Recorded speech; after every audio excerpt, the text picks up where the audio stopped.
बिस्मिल्लाहिर्रहमानिर्रहीम। Dear fellows, आज ADA का पीपीएससी के थ्रू एक पेपर हुआ जिसमें एक क्वेश्चन पूछा गया कि what do you mean by facta probanda and facta probantia and how do you depart from the pleadings. ये फेलोस, ये क्वेश्चन स्टूडेंट्स के लिए ज़रा थोड़ा नया महसूस हो रहा है और काफ़ी क्वेरीज आ रही हैं, तो मैंने समझा कि इसका आंसर कर दिया जाए, क्योंकि ये अल्फाज जो हैं ये सीपीसी के अंदर इस्तेमाल नहीं हुए, लेकिन ये टू लैटिन जो टर्म्स हैं ये in the form of doctrine impliedly enshrined हैं सीपीसी के अंदर। ये फेलोस, पहले अगर ये देखा जाए कि ये डॉक्ट्रिन जो हैं इनका जो लिटरल मीनिंग है वो क्या है। फैक्टा प्रोबेंडा का जो लफ्ज़ी मतलब है वो ये है फैक्ट इन इशू या मटीरियल फैक्ट्स, जबकि फैक्टा प्रोबेंशिया का मतलब है एविडेंस या पर्टिकुलर्स या रेलेवेंट फैक्ट्स। अब दूसरा क्वेश्चन ये है कि ये सीपीसी के अंदर कहाँ पे मौजूद हैं और ये प्लीडिंग के साथ किस तरह ये दोनों कॉन्सेप्ट कनेक्टेड हैं। डी फेलोस, ये सीपीसी के अंदर जब हम ऑर्डर 6 का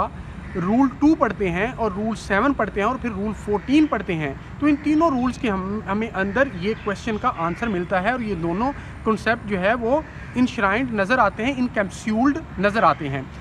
इसका ऑर्डर 6 का रूल 2 ये कहता है कि जब आपने प्लीडिंग करनी है, प्लीडिंग से मुराद ऑर्डर 6 रूल 1 हमें ये बताता है कि इससे मुराद प्लेंट या रिटन स्टेटमेंट है, यानी जब आपने प्लेंट लिखनी है या रिटन स्टेटमेंट लिखनी है तो उसके अंदर आपने सिर्फ और सिर्फ फैक्टा प्रोबेंडा यानी फैक्ट इन इशू या those facts on which you are relying your case और जिसके नतीजे में आप ग्रीवियंस लेना चाहते हैं, सिर्फ वो फैक्ट आएंगे, मटेरियल फैक्ट या फैक्ट इन इशू जो कि आपने साबित करने हैं।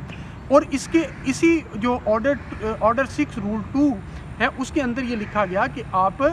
एविडेंस उसके अंदर शामिल नहीं करेंगे, यानी फैक्टा प्रोबेंशिया उसके अंदर शामिल नहीं करेंगे। और अगला जो पोर्शन है या अगला पार्ट है इस सवाल का वो ये है कि how do you plead from the pleadings. इस ऑर्डर के रूल 7 के अंदर ये बात लिखी गई कि आप जो पहले से आपने प्लीडिंग्स की हुई हैं, यानी जो प्लेंट लिखी हुई है या रिटन स्टेटमेंट लिखी हुई है, आप उसको चेंज नहीं कर सकते until and unless with the permission of the court under order 6 rule 14 आप उसके अंदर अमेंडमेंट लेके आएँ। और फिर अमेंडमेंट के मतलब भी ये बताया गया कि आप जब अमेंडमेंट लाएंगे वो